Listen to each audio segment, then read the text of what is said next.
Good morning, guys. Well, we are back for some striper action. If you follow along, if you watch the past couple of videos, we finally got on a pretty good striper bite. Nothing crazy, but catching striper, man, just an addicting bite. They fight so hard, they hit so hard. So instead of bass, we're going for striped bass. We're here out on the California Delta, and I will say the one thing that I kept thinking about the last time we were out here for striper, we were catching them on a swim jig. I was just thinking to myself, man, if I had a chatterbait, I would wreck these fish. Because we were fishing shallow, we were fishing around some grass. So today, I only brought 2 rods with me. I brought a swim jig and a chatterbait. The plan is to make our way up onto this flat that we were catching them last time, huck and wind those baits, and hopefully those striper are still there, because that was a good time.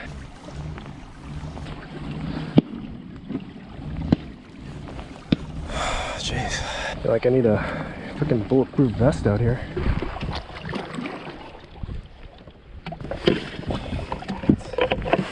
Well, this kind of sucks. I did check the tides. We are starting out on a dropping tide. It's just pushing this grass up high enough where I really can't use my drive. Dang. I will say, paddling across a giant flat is not my favorite thing to do. It won't be. I'll just start fishing. I don't know. Basically, and I said this in the last video, this entire thing is a huge flat.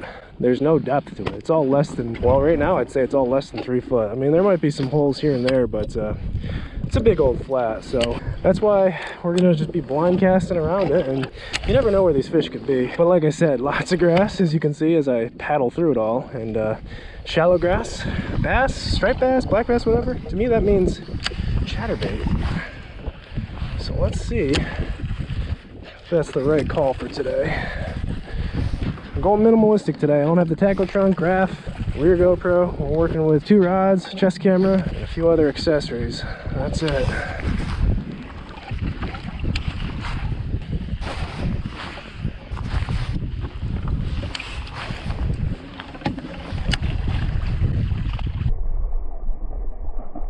Whoa. What was that? That didn't seem like a carp. It seemed like a skinnier fish, you know? It was a striper. Oh, dude, that was a fish. What? Oh, I thought it was a fish. I need to make a change here. Make a change. I'm gonna go. Black and blue trailers.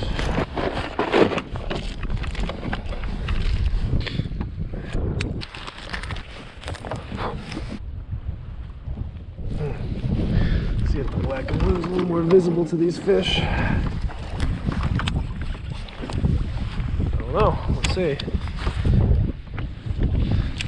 I gotta believe these fish are still around, you know? Like, it's only been basically 36 hours since I've been here last, but I mean, that's the thing about striper and tides and the deltas. These fish can move on the hour, so just keep covering water, I guess.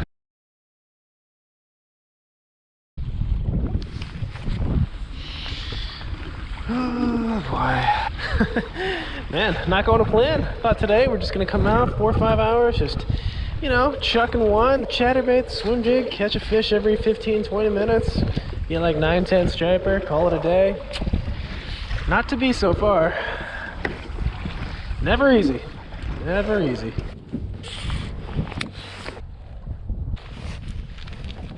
I'll try a little something here. What do you guys think? Think that'll make a difference?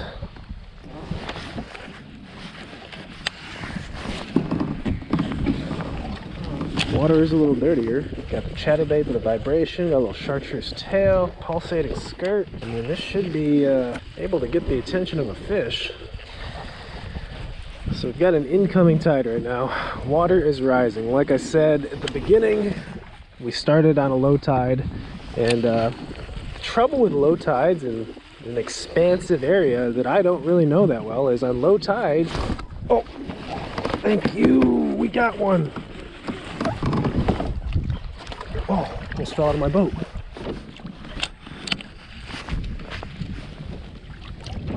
Oh, it's not a big one. It's a fish. Oh yeah. Finally. Little guy. But man, finally got a bite. Alright, like I was saying though, with a low tide, these fish will go to deeper holes. And there's not many, or not a ton, so they're really quite grouped up, you know? And that is truly like finding a needle in a haystack, but with this rising water, these fish disperse. They move out of those deeper holes and they start roaming, and they're easier to target when you're just blind casting, or they're easier to catch when you're blind casting, like I'm doing right now.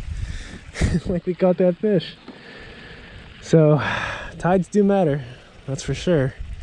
Hopefully we can replicate that. So many factors though. I mean, maybe it was the bait, maybe it was the tide, maybe it was the area, maybe it was just a dumb fish, I don't know. But we'll go with it.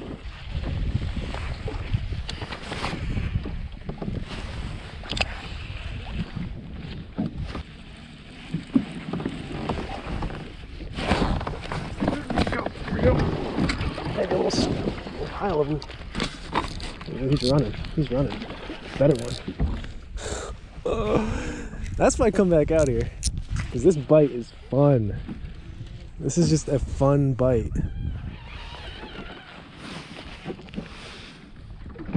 I mean, these are not big fish.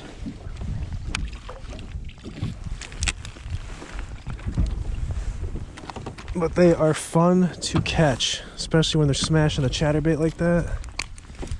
I mean, it's not even that big. Freight train. I don't know, it's 2 bites in like 6 minutes, and that's right after I put a little chartreuse on the tail. I will say the other day when I was catching them on the swim jig, that swim jig had some chartreuse in it. Maybe these stripers just key in on that chartreuse.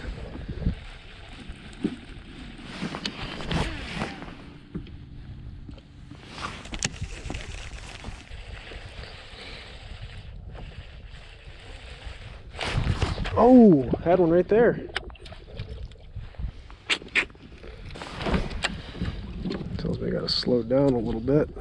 They're definitely in here. I think we found the bait though. Chatterbait, a Yamamoto Swim Senko, and final touch, this little spike it. It's the jam right there.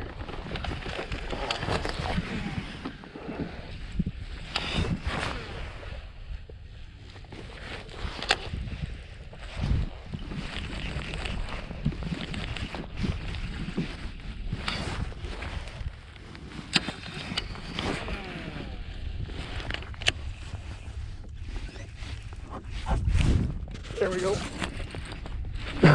So fun. Feels like another one. I say that, but they all fight so dang hard.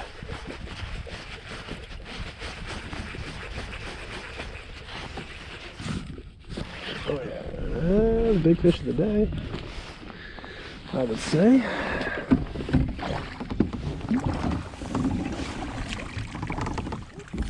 Nice. Okay. So fun. Man, that one's got some battle wounds on it. Something took a swipe at this one.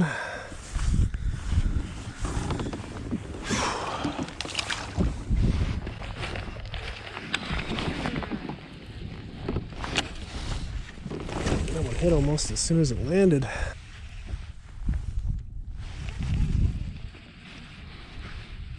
Ooh, I knew the chatterbait would be a good choice out here. Just gotta figure out the right color pattern. The chartreuse is definitely helping though.